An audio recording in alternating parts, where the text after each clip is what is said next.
My name is Kiani Mills, and this podcast is created to help you see, feel, and experience the human side of business. I'm a business owner, an entrepreneur, and a parent. And like many who have travelled this path before me, I've been through the lows of the lows and the gut-wrenching pain. But I've been through the triumphs and the wins and the indescribable highs, all of which I consider to be my lessons in the school of life. On this show, we are going to start some conversations to ignite new world ideas into some very old age businesses. So if you're a leader, a business mind, or an entrepreneur, get ready to think, act, and feel differently so that we can all reach a new level of business success together. So, what are you waiting for? Welcome back to this week's episode of She Can Humanise Business. I'm really excited to share this week's guest with you. He goes by the nickname of Tarzan. Tarzan was a personality that was created on the Australian TV show Survivor, of which he was on this a couple of times. I bring Tarzan to you today to mix things up a little bit. I know us who get stuck in our business minds need structure, need a clear process, need a direction, and we can get really fixated in our fixed mindset and the fixed way of being. So I introduced Tarzan to you to introduce some stillness, some clarity, maybe a new way of thinking, a new way of being. His methods are different. So I invite you to listen to this episode with an open mind. See what you can take from this, because at the end of the day, we are here to humanise business, but we are also here to invite the human in us to thrive. Tarzan's look on life is an absolute unique one. So I encourage you to take note, listen to all he has to say, his stories, his passion, the emotion that comes, and see if there's anywhere in your world that you can implement some of his life lessons and learnings. Thank you for listening. I look forward to your feedback. Please hit the subscribe button and follow us across She Can Humanise Business on Instagram and on LinkedIn. How are you? I'm well. Let's start at the start. What made you sign up? Well, funny, isn't it? So, I'd gone through a big transition in my life. I'd had a pretty sort of decent sized business, and I hate those stories where I had this business and I saw the light and I chose poverty instead. Bullshit. I choose fucking poverty. It just I chose to be poor. Yeah, no, I didn't choose it. We just went through we had a really good business, 50 staff at one time, all that sort of stuff. Drove a Porsche, had a Rolls. Had all the things, hey? It's nice stuff. Get them. If you can afford them, buy the shit out of them. You won't live forever, so give it a go. And anyway, when I was starting on a transition of enlightenment, that sounds deep, doesn't it? Ooh, I like that. Yeah, I didn't know it was enlightenment. I was just sick of myself. I just wanted to find a different version. And then I thought, shit, this Survivor thing popped up on the telly, and my mother had just passed away. And I had a brother pass away sometime prior as well. But my sister, of all things, was visiting, and her name's Jane. Tarzan. So let's clarify, I never nicknamed myself Tarzan. No one in this world here nicknamed me Tarzan. It was on a different world. It's called Survivor, and a young guy, Peter, nicknamed me Tarzan, and it stuck. So that's it. But it was just funny. My sister Jane said to me, "You should go on that show, Mark. You'd be good at it." And I said, "Yeah." I said, "You know what? I think I probably would. I think it'd be something that'd click for me." I said, "But I'd do it for a different reason." She said, "What?" I said, "I got to see how many of my old selves I could bury on an island." On national TV. So So anyway, the funniest thing is just, how you think of some things. I didn't act on it straight away. And see, I'm early in the stages now of starting to discover the reality of who you really are, right? So I'm just finding out more and more about me as I do even now every day. The person that sits in front of you now isn't the same one that was at that thing with you not long ago. I've buried several people since. Oh, not in the negative sense. not real people either. Myself, yes, I have buried latter selves. Yeah. Sometimes you slip back into an old self and you go, shit.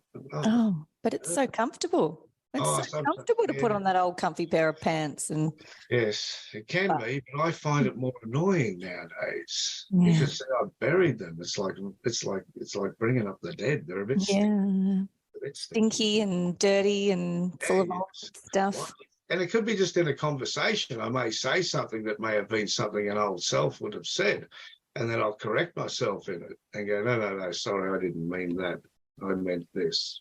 I'll tell you how right mind felt the first time I had to audition, and then I got it backed up by the head producer after I finished the second one. So when you're on your life path and it, hey, when things like Survivor happen in your life, and I used to watch it when we were younger, I used to think it was a cool show, I used to always think of it as a great challenge. So I guess when my sister prompted me, what I failed to mention, and I guess we're talking about auditions here in some way, what I failed to mention, when my sister said that, and I never did anything about it, right? So how did I end up on there? Well, funnily enough, I was out working in the orchard, and we never have the television on in the day. I got to say, we never have it on. If we have it on of an afternoon or a night, right? And I've come in to get a drink, and the TV's on. Now, I'm not saying that, the source of all can't make a button push. I mean, I've seen bigger buttons than a tele push by the source, I can tell you now. So we can assume that that is the case. Adds a hell of a lot more value to everything I'm going to tell you. But hey, a grandkid could have turned it on too, which the source might have used to do so. That's right. The vessel. Regardless, the tally's on. I come in for a drink. I walk through the door and boom, there's an ad on the tally for Survivor auditions. Yeah, wow. Because I'd forgotten about she said it. I kind of let it go. I didn't really care. So I ended up saying, right, I'm on this new life journey. I figured, hey, I'll take that as a sign. I went straight to the computer and I just auditioned there and then answered everything 100% truthfully. And then you had to do a tape. So I filmed a tape and now we shot that tape. My son-in-law was pretty good with the camera. We shot it and it was all ad-lib. There was nothing pre-thought of, except maybe a thought that we had a big pile of orchard cuttings, bits of wood, massive pile, and we thought, well, I could just pretend to shoot a bow and arrow, shoot an arrow into it and it blows into flames. That's the only thing I've had premeditated in my head, I guess. I love it. So, yeah, you can see my audition thing. I think it's on YouTube as well, I think. Yeah, the whole thing's on YouTube. There's an account. I think 2 people have viewed it. It's quite popular. Me and my wife did it. I don't. It's a YouTube account, but I don't ever use it. I think you type in Mark Herlaar, my real name, and I think it pops up. Anyway, if you're curious, at the start, I get the bow and arrow, and we've pre-done some stuff, all healthy, inspected. My son checked it out. He's cool. He knows what he's doing. He poured 30 litres of fuel into this thing, and then he stood off camera with a firelighter lit. And then my son-in-law's filming me, and I kind of crack in like this. My hair's shorter. I'm 6, 7 years younger. But anyway, I go, I kind of thought on Survivor I might have to hunt or light a fire occasionally. So this is how I like to do it. Boom. And so my son-in-law cut it in. Boom. Sun throws it. Bang. It all blows up. And at the end of this audition tape, after we do a few other shenanigans, he's got me walking away from the flames, and it's now roaring bonfire. Oh yeah, man. It was so much so. So this is for any of you budding enthusiasts out there want to get on Survivor. Take notes on this point, because the head producer of Endemol Shine came up to me after the second one and he said, Tars, did we ever tell you about that audition tape? I said, no. He said, well, let me say this to you, mate. The minute that stack of wood blew up, Now, I'm not suggesting you'll get out there and make bigger firecrackers than I did. Like, be careful. He said, when we saw that stack blow up, he said, we just said, put him on the island. He's in. That's amazing. That was it. He said, everything else we made you do, we just had to do it. It's protocol. That's great. He said there was so much so, see, now when you know you're on your life mission, see, when we filmed that, and I knew instantly, I knew I was meant to be in this. So there was no doubt whatsoever in my mind, not an ounce of it. Now, yeah, people go, I can't be like that. You can be exactly like that, and I'll tell you when, and this will take the pressure off you. This takes it right off. Don't have to stress about, did I make the right decision? Was it meant for me? Let me tell you, if it's meant for you, it will feel so right, it's already happened. And if it doesn't, well, then you're going to have to work at it, aren't you? And if you're working at it, well, guess what? It's probably not meant for you. Yeah. If it doesn't feel 100% right and it's part of your life journey, it's not to say you can't get it wrong, but I didn't on this occasion, and I may have on others. But when I knew, so much so when I showed people the video, they go, geez, Mark, that's brilliant. I go, yeah, mate, I'll be on it. There's no doubt in my mind. And it wasn't in a smug way. It was in a mission way. It was like, I know I'm having to go. For knowing. Knowing. And I found out that, like, 5 or 6 years later after the second one, I talked to the bloke, he tells me, see, things again, like, there's people, as they say, talking about you in rooms that you don't even know. No, that's exactly right. It's not all bad either. Oh, I love it so much. But when I went for the audition for this thing, I knew I was meant to do it for many reasons. And one of them's this, because this is that experience has helped get people to see me, I guess, that they saw who I was, not who they wanted me to be. I was the bloke who didn't actually play survival when I was on it. I pretty much just played me. There was a scene that had a little bit of value to something that can even happen through, like, your podcast now. There'll be a few people that might change as a result of this. So you would have helped so many people, and you may never know. So one occasion that really was profound for me was in one of the experiences that was now, I guess, a highlight, because it was the beginning of a transition, of profound change, and how that profound change within you has a roll-on effect that you'll never understand or know. So I got to see some of that because it was recorded.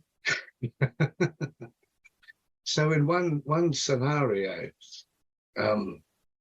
I found like a letter that said, if you go around the corner of the island here, you'll see something there. When you get there, you'll have a moral dilemma.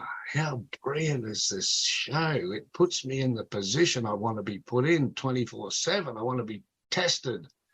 I want to kill so many versions of myself that never served me. And now this thing's not only recording those things, it's giving me the opportunities exactly as I needed them, which means that the source of all really does give a shit about you. Oh, so I don't know where the fuck to go. There's a cameraman, he's recording all this. I don't know where the fuck to go. I'm clueless. I'm in a game where you're supposed to be killing everybody with deceit and dishonor, and I'm trying to be this enlightened version of 24/7. And I don't understand even the game per se. I've watched it a few times, but anyway, he tells me, you got to go around there, mate. That's it. Right, brilliant. So off I go. And I get there. There's another cameraman there, amazing guy, brilliant fella. I won't mention his name for, technical reasons, but an amazing guy. And because one of the reasons is because he wasn't meant to do what he did. So we'll keep him anonymous. We'll call him Bert. Yeah. So anyway, how'd you know his name was Bert? Sorry. I'm only joking. He's a brilliant man. I still work with him because I do a little television thing. I'm a celeb thing every year for the UK, and I work with him every year. Brilliant. It's like a family reunion every year. I fucking love my life. I'm telling you. To be so blessed around good people, it's so fucking brilliant. I've been around a lot of shitheads too, but we cured them. We got rid of them. Again, no one died in the making of this. No, not at all. So, this experience, I wander around. You got to understand, I'm already in a state of constant conscious awareness of meditation on every moment.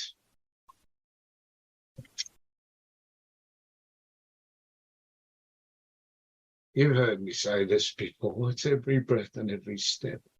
Mm. When I get a bit overwhelmed like this, it's a joy. Let me say, it's a joy. It's the energy becomes so great within. I can't contain it. So I don't want to contain. Oh, and it's a beautiful thing to witness. But it's good to contain it. Well, it keeps the energy in somewhat. Mm-hmm. Mm-hmm. Then there's times you just let it out. Maybe later. Anyway, I get there and old mate's there with the camera and I walk up. There's another sign and the sign says, "This is a moral dilemma." And I'm like, yes. So you can take the jar of cookies and eat them all to yourself and hide them in the jungle. You're not allowed to share them. That's the rule. You can eat them, not allowed to share. You're not allowed to feed those other peasants that are starving alongside you, who really want to do you in anyway. So you can understand why someone would eat the cookies. Totally.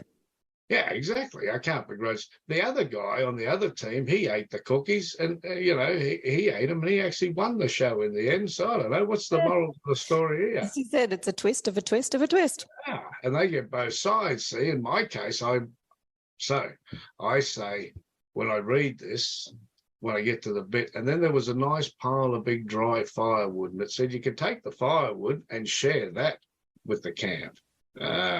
Twist, moral dilemma. Is there a moral issue here? Not if you're starving and you're only preserving your own self.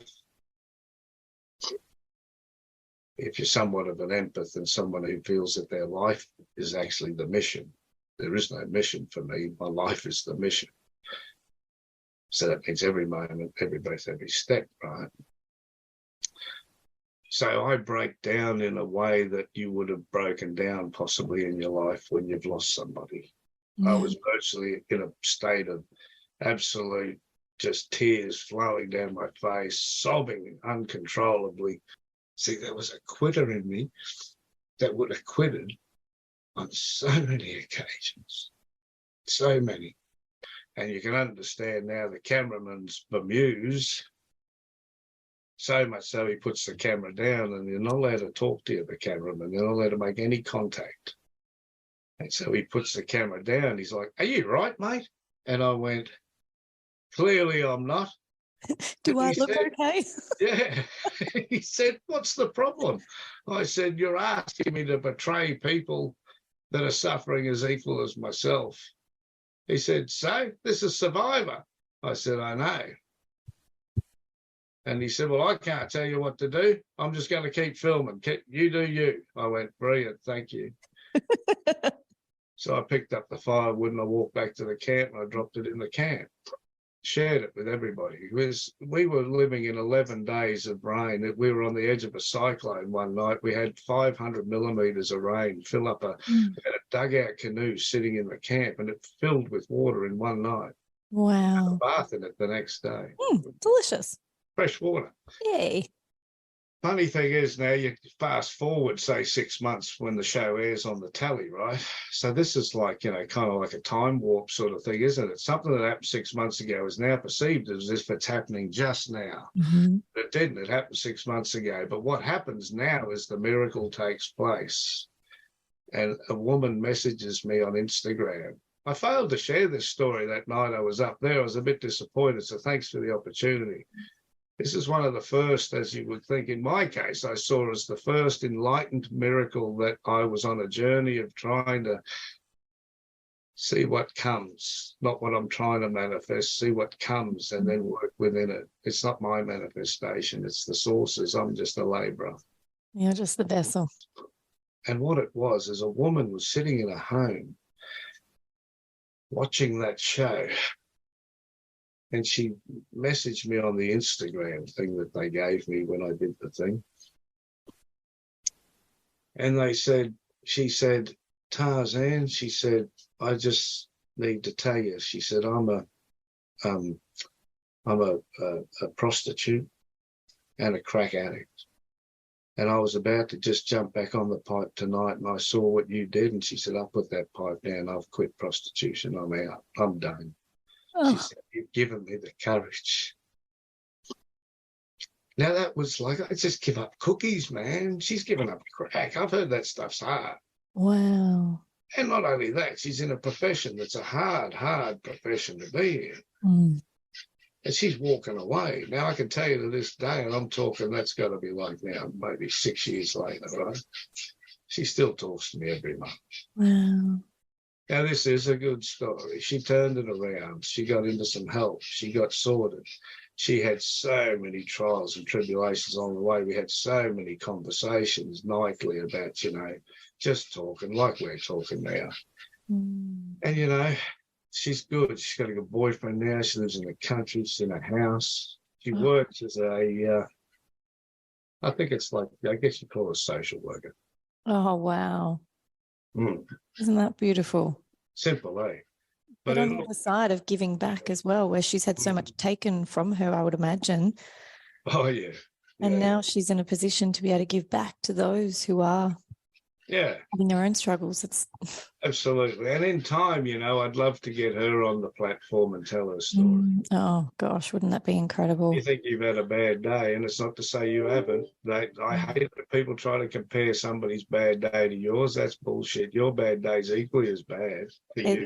Absolutely. It's all relative to what we're experiencing. Absolutely. You don't have to be at the extreme end to know what pain feels like. No, absolutely. But what a beautiful moment of recognition in, why you went and did it for you. You didn't go in there for anybody else. You went in there for you. But the fact that the consequence of that happening, of your selfless act of going in and even going back in after having hypothermia, I think we skipped over that part. You're a psychopath. I was out. It was good. Thankfully, there was one of the girls was a nurse. I think, a doctor. She was a doctor. I mean, I think they're equally as brilliant, but a doctor. Mm-hmm. When we were in this torrential rain, it was like we were in it. I think somebody said we'd been protecting the fire for 12 hours. Wow. Because we don't have clocks. We don't know what time it is anymore, right? You just watch the sun go up and down.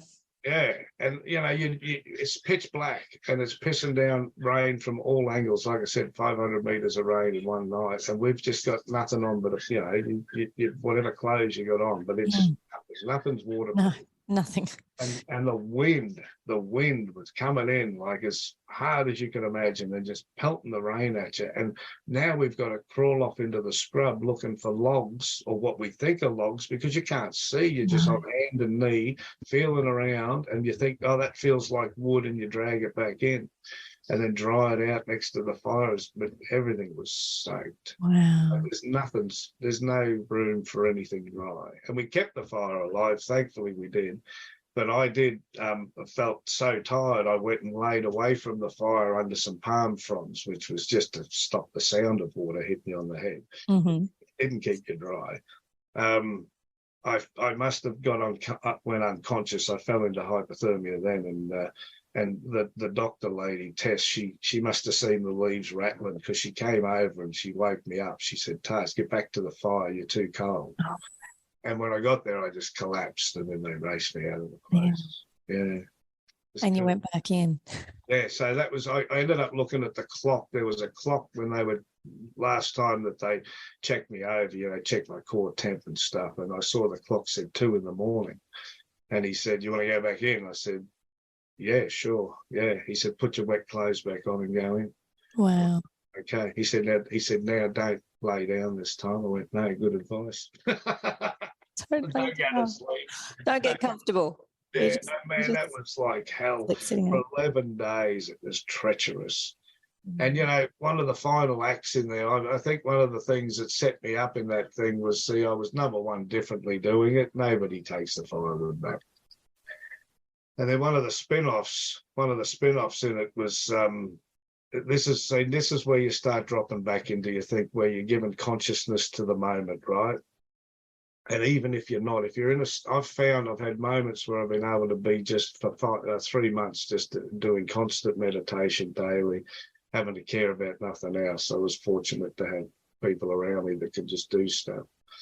But, you know, on the island was the same. I had people doing everything, you know, except I was keeping the fire going, but you had to do your challenges. But now I'm in an environment where I can just be in a constant state of awareness, which is hard as well as rewarding because, yeah. And I remember saying they're laying in a hammock. I said to the source, I said, listen, you know, I think we're about 8 days in or something. I said, listen, this has been good, but it is shit. And I don't know if I'm going to physically hold it up. You know, I knew I was dropping weight. And anyway, I said, you know, so if there's anything else that's needed to be done, it'd be cool if that sort of gets done. And so, you know, I can just piss off. Can we like hurry up the process, please? Because I'm wasting away. Yeah, I'm dropping 1 kilo a day. Wow. Yeah, when I come off the island, they weigh in. I was 11 kilos down in 11 days. It was brilliant. I'll tell you, man, it was like taking it. I tell you, I highly recommend it if you ever get an opportunity. Some people do this for 3 days and stuff. They call it some sort of rite of passage or something. I don't know. They have a thing where you do 3 days out in the scrub. Mm-hmm. That is brilliant. If you can do that, that'll give you a taste. If you can do 11 in torrential rain, that's even a different taste. And the second time I did Survivor, I did in 46 days, which is a whole new bliss. 46 days? Yeah, sleeping under a coconut tree. Yeah. Holy bejesus. A whole new experience. And, you know, and I'm different. We're jumping, but I'm telling you that 46 days under a coconut tree, man. I honestly, I don't mean any disrespect when I say this, but such a journey of enlightenment for me while I was in it that I'm sure the crew were disappointed that I didn't perform in the game as much. But so everyone else lost. I came 5th and I wasn't even trying. Yeah, wow. In a game sense, I was trying on every other level, competitive-wise, doing the challenges, being a part of it, being communal. But when it came to betrayals and stuff, I went with the flow of my tribe, but I didn't seek it out, except for one occasion. Jackie pissed me off. I had to get rid of her. That was it. So it is there. Yeah, a little bit, you know. We're good friends, me and Jackie. Out of everybody on Survivor that I've met and know, me and Jackie talk always. And we have fun together. She was in our alliance, but I get her. Like, I understood it. Jackie wanted to play a bit harder, and we were playing a bit sort of just go with the flow, right? Mm-hmm.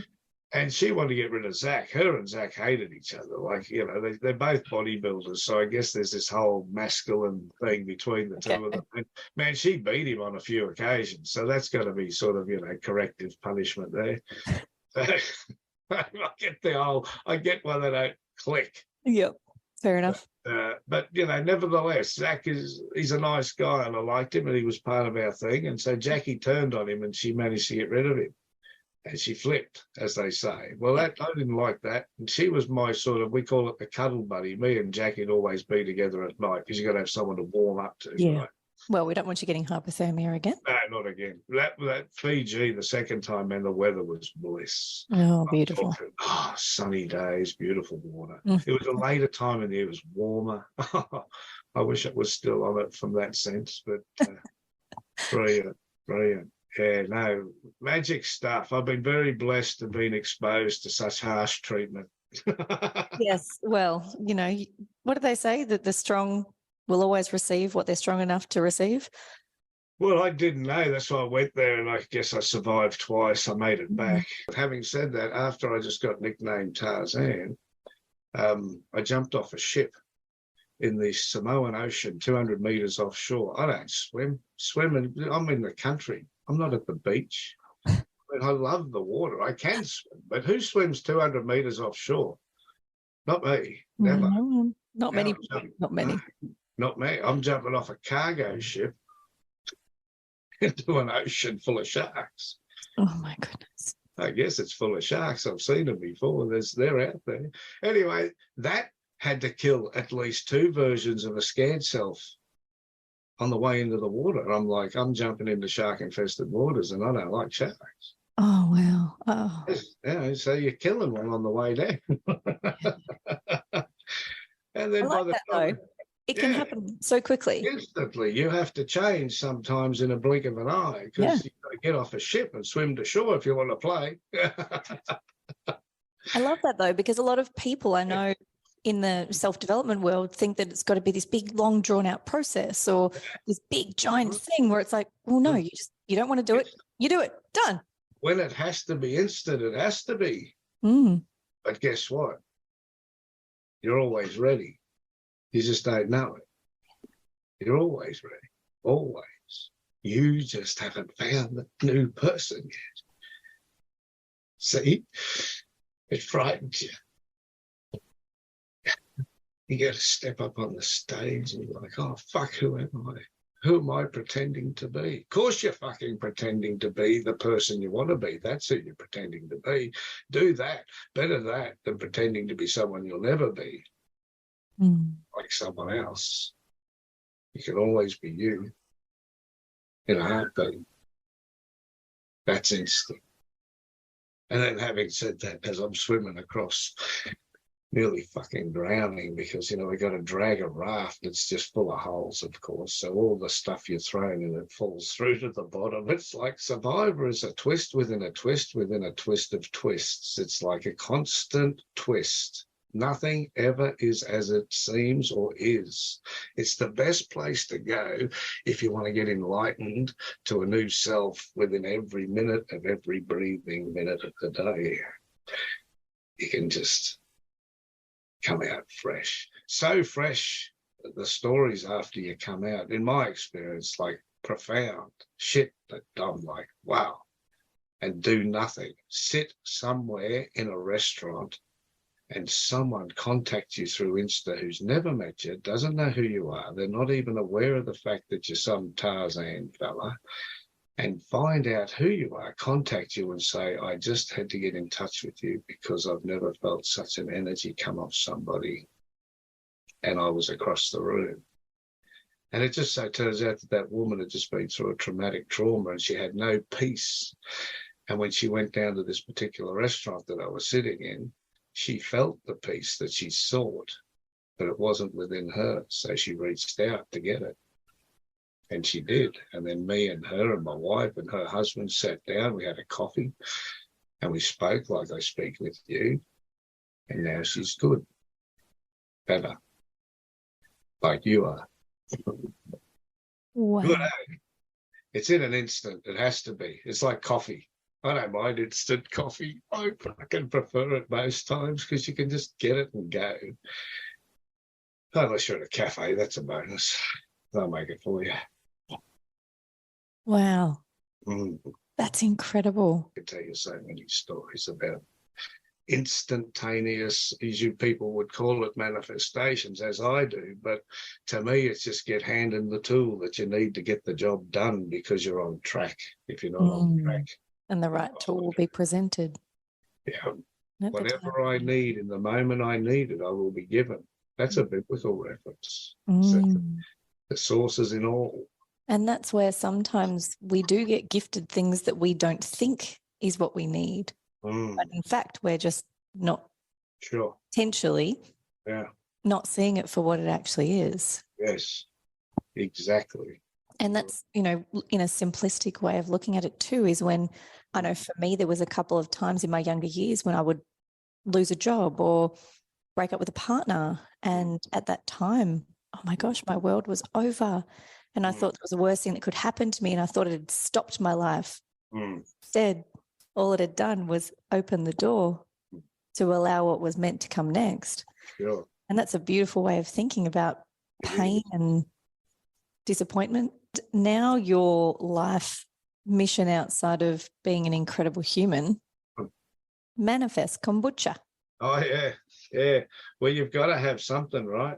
And this is the premise around the balance in life is, as you said before, you know, it's all well and good to decide to not have the big corporate lifestyle and drive the fancy cars and have the shiny things. But we do need money and we need an income and we need to be able to support ourselves. And for you, this started, you were originally on the farm, you had limes, correct? Yeah, you were selling limes. Well, we were growing them and trying to sell them, you know, farming's a tough gig. Prices are never what they want to be. It's like occasionally you get it. But again, here's the thing. See, I was having this discussion with the source the other night, and a good friend of mine popped up in that discussion. You might have heard of him before. His name's Noah. Oh, what did Noah have to say? Well, Noah, see, think about it. Some of these life missions, like when I bought this farm, I knew I was meant to buy it. Now listen to this. I knew I was meant to buy it, so much so I said to someone else, you buy it.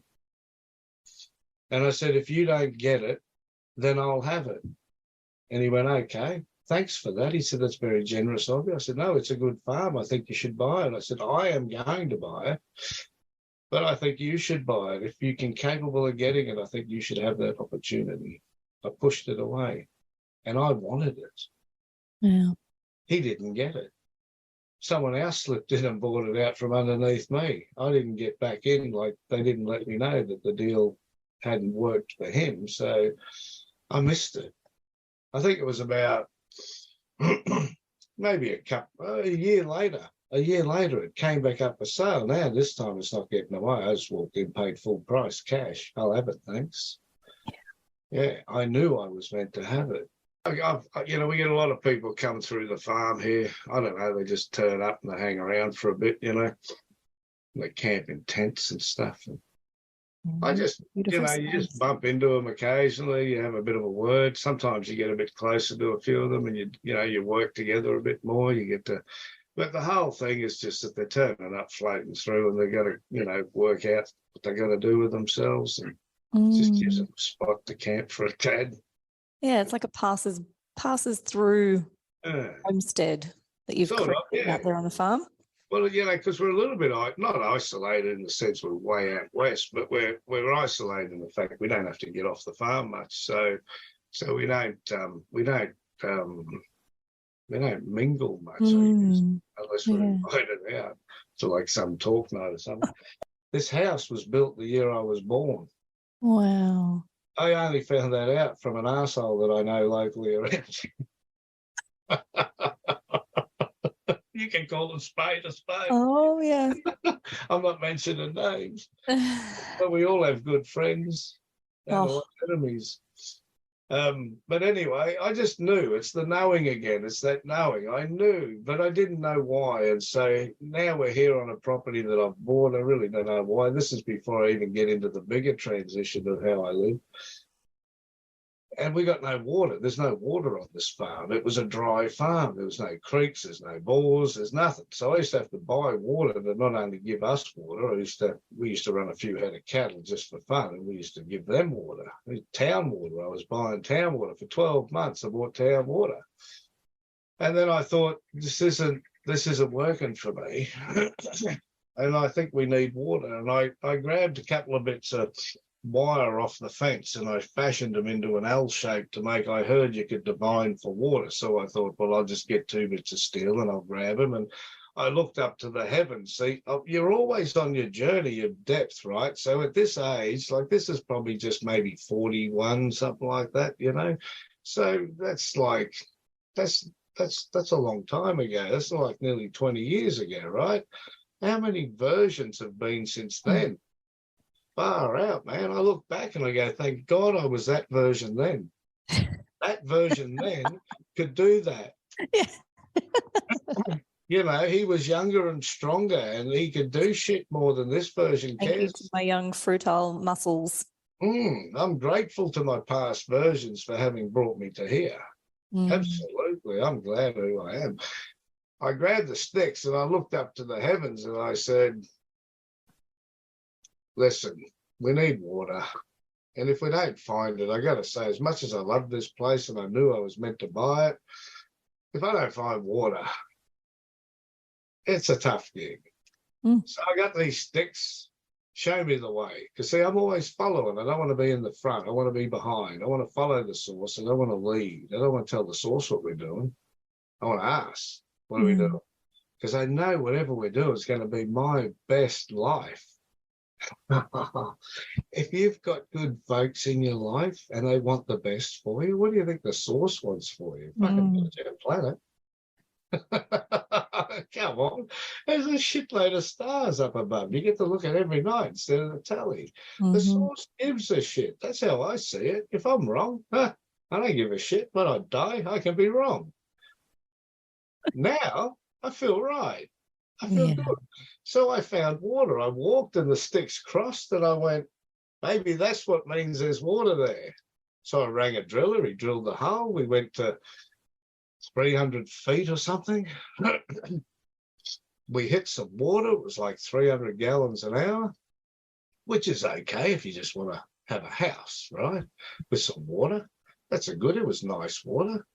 And he looked at me. He said, there you go, mate. You got your water. I said, no, we haven't. That's their water. I don't want their water. I want my water. He's like, what? I said, keep drilling. Let's go another foot, like another length. Well, we went another 50 feet and we got nearly 3,000 gallons an hour. I said, now we've got my water. Thanks. So we cased it up. And since then, we've had to put a few extra bores in because we had a farm here. I also got an irrigation license, which meant I could actually irrigate the crops now. So I got that. That came through the front gate. See, if it's in your life path, I don't have to look. I had a guy here drilling holes for me. He said to me, hey, mate, you know you'll need an irrigation license. I said, do you? He went, yeah. I never even asked if I needed one. I just planted the bloody trees. I was like Noah building an ark, clueless. I'm just building the boat. Yeah. I don't even know where the parts fit. I don't know. I'm like a kid with a fucking set of blocks and you go, does that square block fit the fucking round hole? Clearly not. But can we make it? No, that ain't the way to do it. No, it's like a Lego without direction. Yeah, I'm just living life, man. It's just in the moment. You know, along the way, I get this blessed feeling that we get to share our lives with others. And I get great enjoyment from looking at other people's lives. And I also get a lot of enjoyment from looking at them and going, I'm glad I don't have to do it, you know, whatever it is. And the other ones, I'm like, wow, imagine what it'd be like to be them. Or, you know, how did they get to this place in their life? And I'm glad they did. Yeah, so I found the water, but that then has now become, I guess I knew it at the time, like I knew it when I said it. I said, I got to find the water. If I don't find it, I got to go. I can't. So I found it. Not only have I found it, like I said, you know, you needed licenses for these things. So I got a guy to come in, drill holes to plant the trees, and he says, you know, and anyway, I said, brilliant. He said, I know a guy who's got a license he's selling because his farm, he shut it down. And he said, you can transfer it to your farm. And I went, seriously? So I went into it, I looked into it, I got it, I transferred it through. Cost me $36,000, I think it was, for the license. 18 million litres of water it allows me to pump. Wow. And this is the sad part, see? But it is a part. See, for the next 10 years, I tried to grow limes, and we're in a dry time. So I'm using probably every bit of 18 million litres of water to water them. I don't like that idea. I don't like taking too much from Mother Earth. So we got hit with frosts and we got hit with all sorts of pests. And then, you know, we bounce around all that and we get around it organically. You know, we hadn't had the pesticide stuff to kill it. You know, we've been using a bit of brain about it. And so the place is spray free and all organic. But it's not because we, let me say this, my motivation for that is probably, and people may not like to hear this, my motivation is that because I just couldn't be bothered spraying, doing all that other stuff.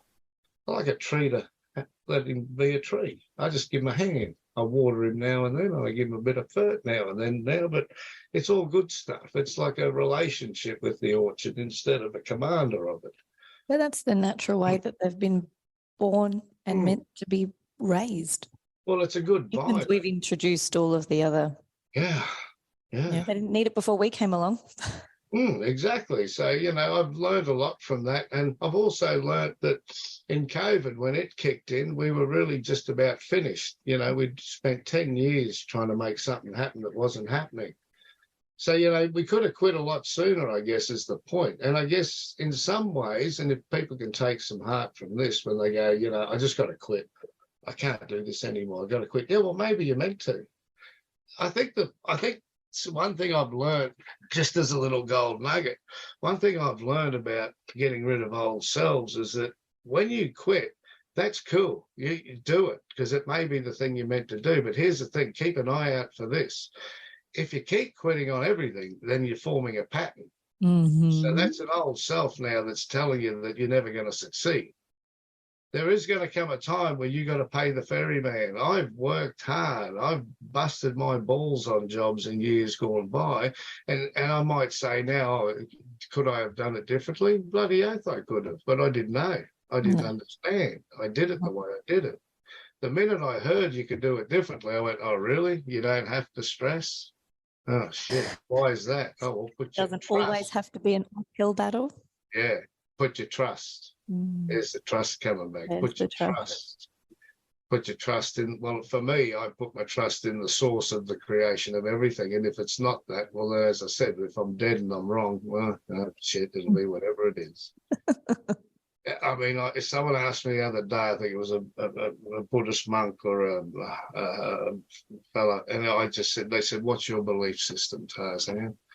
I said, that's a tough one. I said, now you're asking sort of stuff that doesn't matter. That's tough.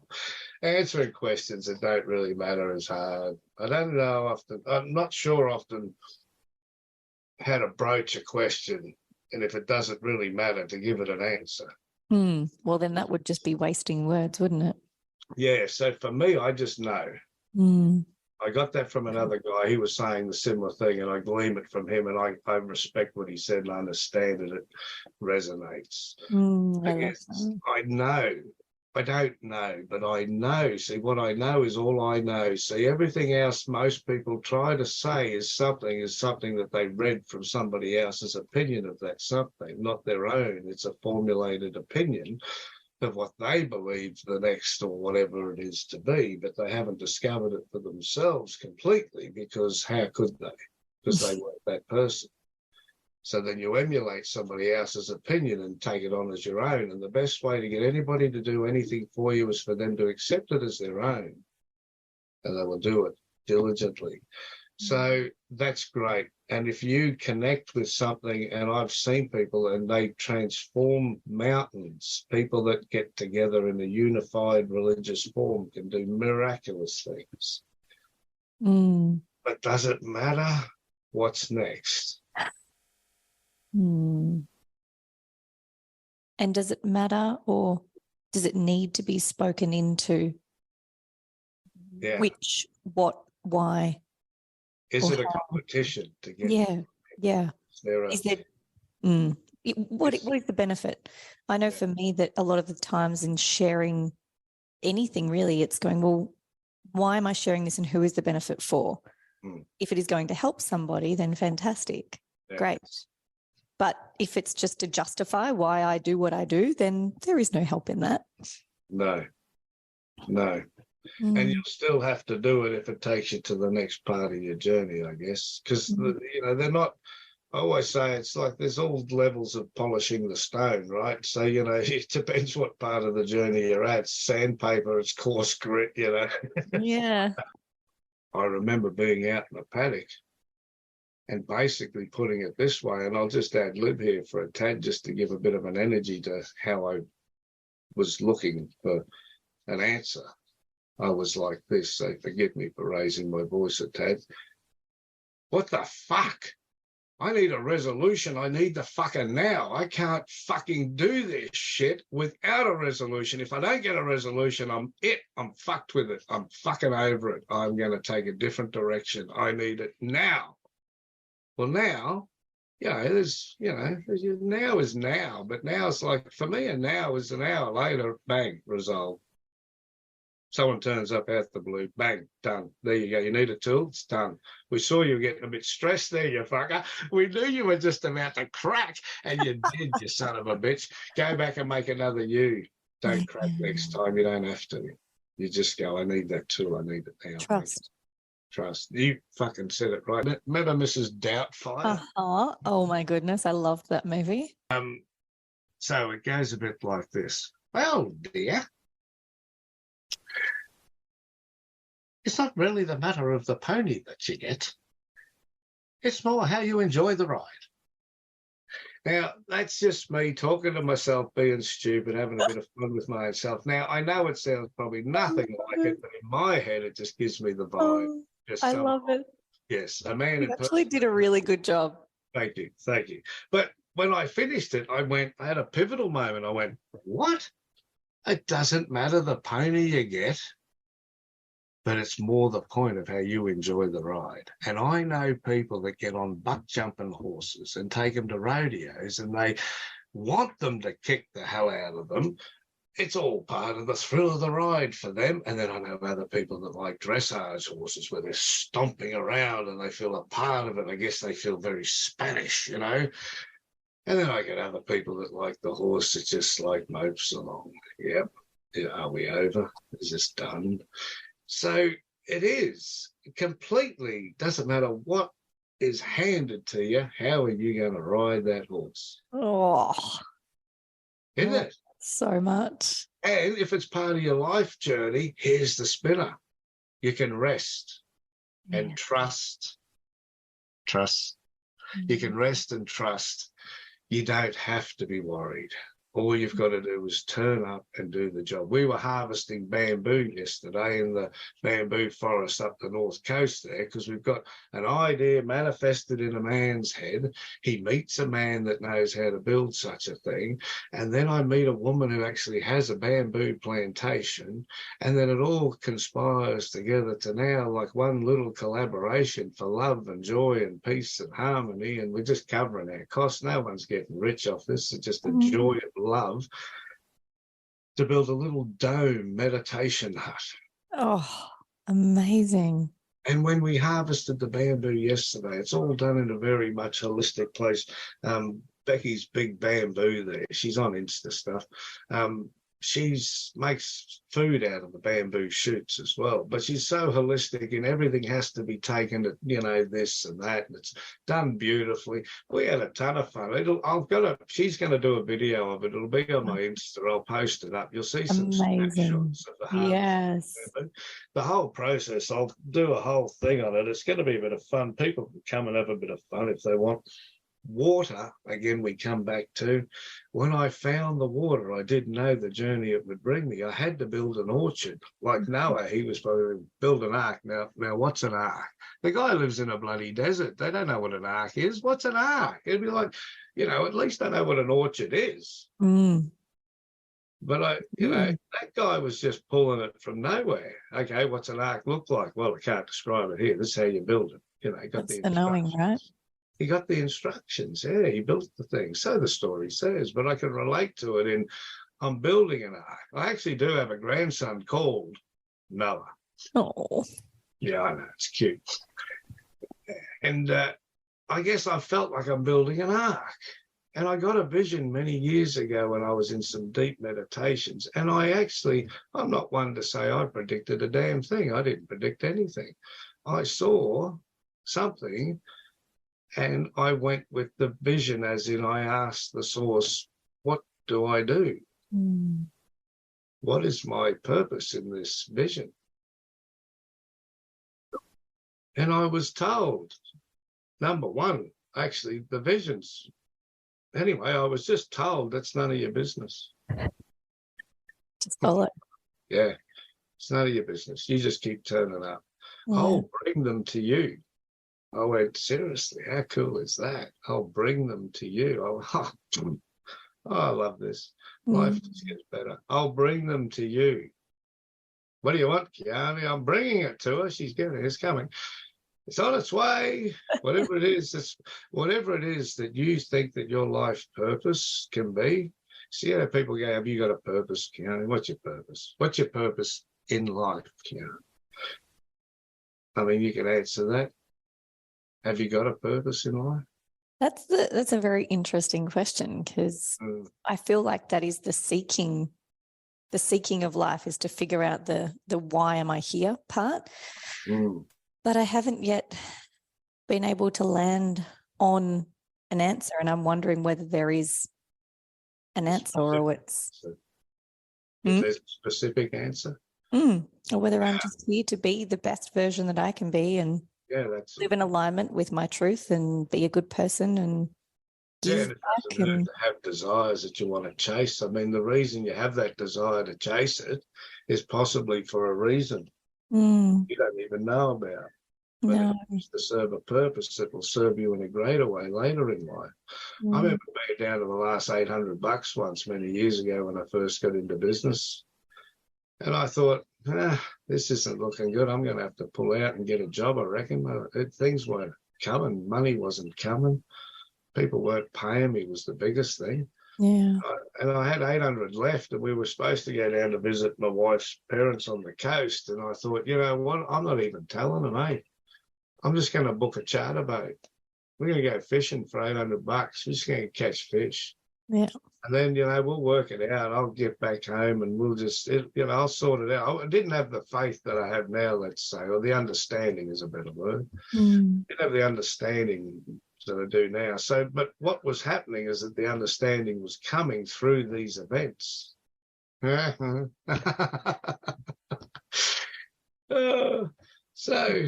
the hard thing in the moment though, it's it is the surrendering is. But I'm not even doing it willingly. Yeah. I'm doing it reluctantly because I have no option. I've just got 800 left. That's it. It's not going to bail me. And my family want to go to the coast for the weekend, and my son loves fishing, and my missus loves eating fish, and my daughter's not keen on fish, but That's all right. She'll come along for the ride. Sure. And the in-laws, they love fishing. So I thought, what, I'll have a last hurrah. This could be the last day on the planet. I'm just like, fuck it. I'm just going to go fishing. So I booked a charter. We get on the boat. We head out. We get out there. We're pulling up these fish. I'm a veggie now, but back then, fishing was a passion. And we're pulling up these big fish, big jewfish. And I'm thinking, wow, my son, he's having a ball. Natalie, she's okay. She starts throwing up a little, That's all right. Cease gets the best of us. But see, now you've got the switch. Me and my son were thinking it was brilliant. My wife thinks it's okay, but then she starts throwing up. Now it's not okay anymore. My daughter, she's been over it since we got on the boat. She hates boats. She hates fishing. I'm thinking I'm doing them all a favour. Anyway, I end up feeling a bit sick because everybody's getting sick. So we pack it in. I go, hey, listen, just forget it. Let's go back in. Let's do what's best for the majority, and makes everyone feel better. Let's go back. So we went back. I'm feeling a bit seasick myself now too. And I'm laying on the bed. I'm not on the bed. I'm laying on a couch up there on a, thing on the beach there.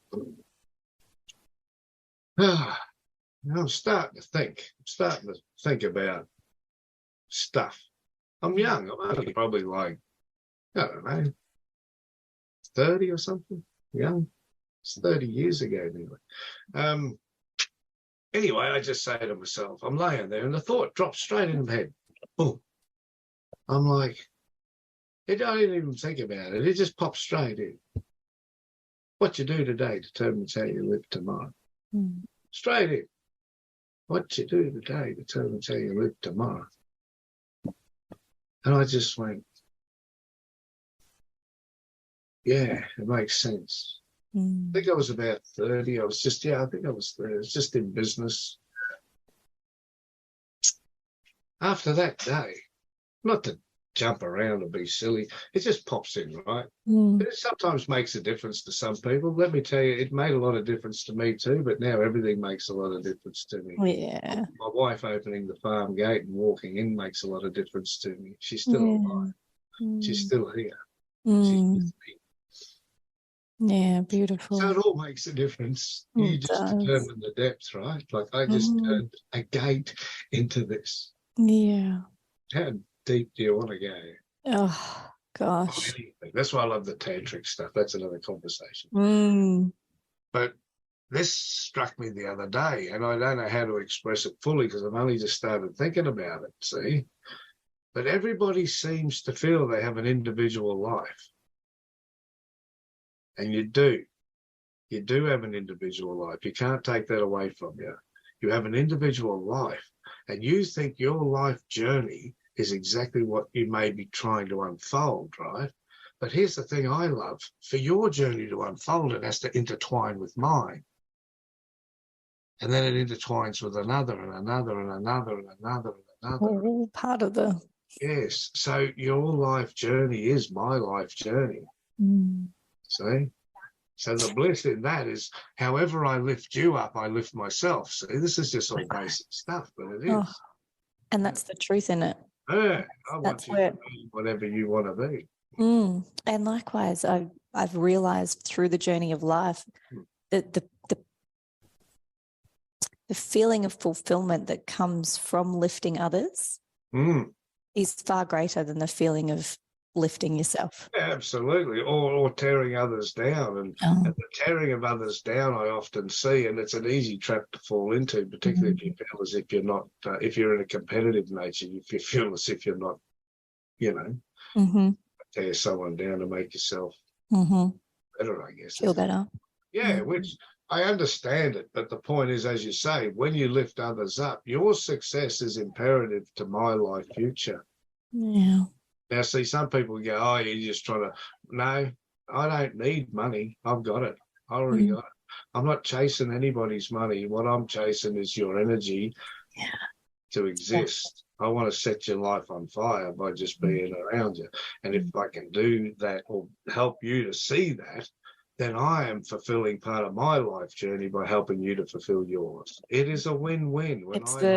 You help me, and guess what? There's a fellow, I guess, a couple of thousand years or more ago. I don't know. I think it's been around since the beginning, but it said, I love it. And it's not to get religious for a minute, except to say it's like a script. It says, love yourself, love yourself, love yourself. I've said this to people, they go, mate, love yourself. I love myself. I absolutely do love myself. I love changing aspects of myself, but I do love myself. Yeah. In the right way. Me too. I do. And then it says, love your neighbor as yourself. Now see, hey, come on. Now, if I've got to love you equally as much as I love myself, then I must treat you like we are today, as in like this. This is me loving you because I can love myself. It's a good energy exchange. And the thing I love on top of that is it brings a reverence into the creator as I see whatever the creator is. The creator, it says, and give everything, all your heart, all your soul, all your might, all your strength, give that to the creator. So the creator becomes your source of being able to love yourself so you can love others. And that is the crux of it all. Yeah, because love yourself unconditionally so that you can love others. And love, and here's the thing, it's like they say, don't just love the ones that are easy to love. Yeah, no. Love the ones you're meant to. Need the love. The ones you're not meant to, run away. If you're not meant to, get away. Don't waste your time with those that aren't meant to indulge in your love that you have to give. If they don't, get away. If there's a time and you go, no, sorry, that's it, then make it, that's it. Well, thank you so much for today. And I appreciate every single moment with you. I really do. You too. It was terrific. Thank you so much for listening to today's episode. I would love to hear your feedback around what resonated and what key lessons and learnings that you took out of today's episode. You can find me on Instagram and on LinkedIn under the She Can Humanise Business podcast or Kiani Mills. I really hope that you were able to see, feel and experience a new way of humanising business.